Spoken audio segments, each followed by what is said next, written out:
I've had IBS for over 10 years now, and when I say I've had IBS for that long, I was actually diagnosed by a doctor. But today what I thought I'd do is I'd go onto the NHS website and have a look at what they say are the most common symptoms and talk through whether I've had them in the past, whether I have them now. One thing that I think is really important to note are that the symptoms of IBS are really general, and therefore they can be the symptoms of lots of other things as well. So that's why it's really important to go and see your doctor if you have symptoms, because you need to have all those other tests to check it's nothing else that is potentially a little bit more serious. Okay, so the first common symptom is stomach pain or cramps, and it says usually worse after eating and better after doing a poo. And for me, stomach cramps and pain and stuff has been there the entire way through my IBS journey. Like, it was one of the first things that I noticed that made me actually go to the doctor, because it was just so consistent, and I still get it fairly consistently now. And I would completely agree with that line afterwards that says it can be a lot worse after eating and so much better after going to the toilet. And I know a lot of people don't like talking about going to the toilet, but honestly, let me know in the comments below if when you go to the loo, it is just great. It makes your stomach just feel, I don't know, it makes it feel a bit dodgy at first, but then afterwards you feel so much relief, because that is completely how I feel every time I go to the loo. But yeah, stomach pain and cramp, something I've had the whole way through, and I don't like it much. Okay, so the next symptom it says is bloating. It says your tummy may feel uncomfortably full and swollen. Now, I can definitely like relate to this, like probably again the whole way through. So these main common symptoms I find that I have had the entire time, and bloating is one of those ones that was probably one of the hardest ones to deal with, especially at first, because I remember sort of 10, 11 years ago, I was 18-ish, and I was wearing a lot more sort of, I don't know, like nice in the summer, nice tight dresses, or even in the winter, like nice tight sort of, you know, little black dress at Christmas and stuff, and it would look pretty good. And then when the bloating started, my whole wardrobe had to change. I couldn't wear those sort of things anymore, because it would just, I'd just get this sort of bump, and it wasn't nice. It didn't feel nice, it didn't look nice, and I just felt really sort of self-conscious and uncomfortable. So yeah, I think a lot of us can relate to the bloating symptom.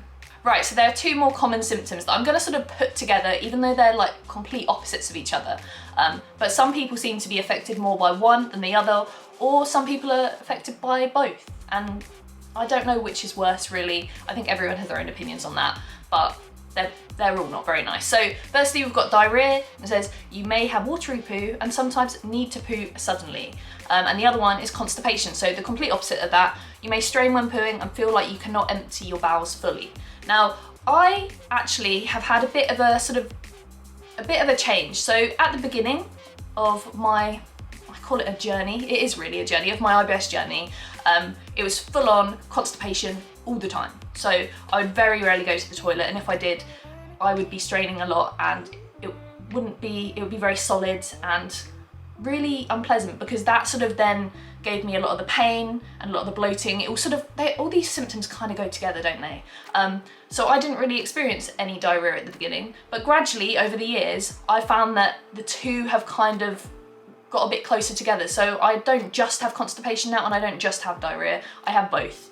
And it sort of varies depending on probably loads of factors in my life and what I'm up to at the time and how my body's feeling generally. I don't know, there's lots of things probably that trigger it. Okay, so before I go on to what they call the other symptoms of IBS, they do say there may be days where your symptoms are better and days where they're worse. They may be triggered by food and drink. So I am definitely in that camp. I don't know about you guys, I'd love to know below. I have days where I feel, they're very few, I must admit, but I have days where I almost feel normal and I don't really have any symptoms. But I mean, I can't remember a day where that was the case. But then obviously there are days where it's a whole lot worse and I'm lying down all day and I can't really do anything. And like they say, food and drink definitely are a trigger for me. One thing that they don't then say is that there are lots of other things that are triggers as well, but food and drink is definitely something. So the whole sort of having food intolerances, what you eat can really affect how you're feeling and stuff. So that is definitely something to keep in mind. Okay, so those are all the main common symptoms, and I definitely experience all of them and have experienced all of them most of the time through my IBS journey. Obviously the diarrhea came a bit later, but yeah, experienced them all. So now we're going to go on to what they call other symptoms of IBS. So things that maybe aren't so common with the majority, and some people have some of them, and some people have some of them. Yeah, that makes sense. Some people have some of them and other people have others. So I'll start at the top and I'll go through them. So first one just says farting, in brackets flatulence. Now this is something that I have definitely had the whole way through, and it's probably, I'd say, the number one reason why I went to the doctors and why I felt so uncomfortable. It's just like the most awkward thing in the world, and yeah, I'll put my hand up. I experience this most days, and it is definitely varying in how bad it is. Sometimes it is really, really, really smelly and I really hate it and it just makes me feel really down. Other times it's just a lot of air and it doesn't smell of anything.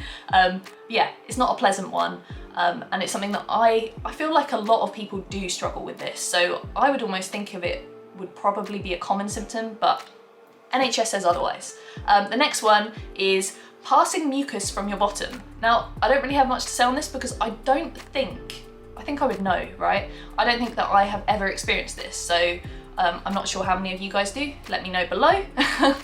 Let me know if you want to. And then the next one is something that I have experienced a lot more recently. So if we split my IBS up, first 5 years, no. Second 5 years, it's got increasingly worse, and more recently, it's got the worst. I should probably tell you what that is. That is tiredness and a lack of energy. So over the last couple of years, it's been really hard and really difficult. I get a lot of, I'm just fatigued a lot, and I feel like I can't get myself going. I feel a lot of I always put fatigue and stuff with the brain fog, because I just don't feel me. I don't feel focused. I don't feel able to, you know, I'm very achy joint wise. My head's not quite there. And ideally, I'd just like to go to sleep. And I've fallen asleep in the middle of the day before because of this, and that's not good. And although it's not something that's painful as such, like, you know, when you're bloated, it can be painful, cramps and stuff are painful, it still is painful. It's painful for your mind, and it's just really frustrating. So that's one of the ones that I really, really dislike, that I've had a lot more in recent years. Okay, so the next symptom is feeling sick. And I don't know if I've had this too much as a symptom. I do sometimes feel sick, but I never know if that is as a result of my IBS or just something else. I feel like sick is like coming, obviously, this way, whereas I struggle a lot more down below. So yeah, I mean, like sometimes when you're feeling really under the weather in all these things and you're getting all the common symptoms like your pain, your cramp, constipation, and bloating, I feel like those sort of all together do just make you feel quite sick, especially constipation, because nothing's going out down that way, so you kind of just feel sick up here. But it's probably not something that I would class or state as one of my common symptoms, which I guess is why it's another symptom on here, that maybe not everyone does suffer with that. Next symptom is backache, and this is a symptom that I definitely struggle with, and I struggle with a lot more when my IBS is worse. When I'm having a proper flare-up, the backache really sets in. So when my IBS is just sort of bad but not the worst, it's usually my front, so my stomach's cramping, even up in my rib cage I'm getting a lot of trapped gas and stuff. And when it gets worse and worse, and when it gets, you know, really, really bad, that's when the back of me and the front of me both get painful, and I just get so much back pain. And it's honestly, when the back pain sets in, I feel like this is really bad and I hate this. And that's when I feel like I have to lie down, because I can't really move. I'm sort of bent over. I feel like a bit crippled in how I'm standing and stuff. And it's not nice at all. Yeah, I don't like backache. I mean, I don't like it because it always means that the pain is at its worst, and the pain itself is awful. Backache just sucks. But, you know, that's another one that's just it's not a super common symptom, according to the website, but I feel like quite a lot of us do get it. So let me know if you do as well. So the final two symptoms I'm going to read out, and actually I don't experience either of these, which I feel really fortunate, because, you know, any symptom is bad. But yeah, I don't struggle. This one is problems peeing. So like needing to pee often, sudden urges to pee, and feeling like you cannot fully empty your bladder. I've never really experienced that in terms of IBS at all. So yeah, I feel really fortunate. I don't know if that's I haven't really heard of many people saying that, so maybe it is a really uncommon symptom.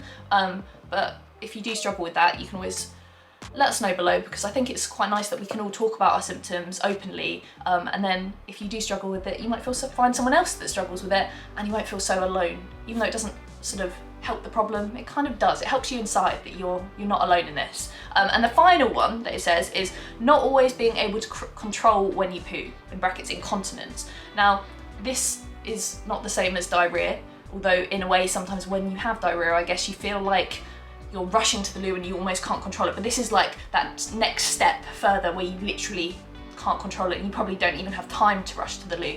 And yeah, that does sound like an awful symptom, and I feel very fortunate and cross my fingers that it's not something that I have experienced or will experience in the future, because that would not be nice. As I said right at the beginning, if you do suffer from any of these symptoms, it's really important that you do go to see your doctor.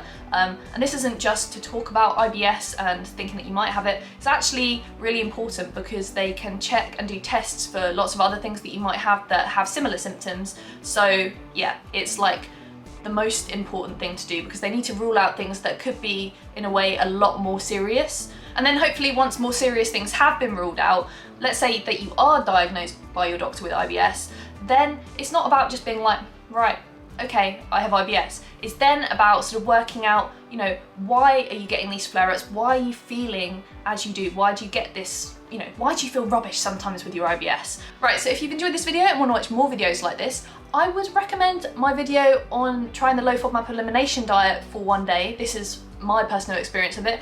Or you could check out this video where I talk about IBS 10 years later. And yeah, I will see you in the next video. Bye.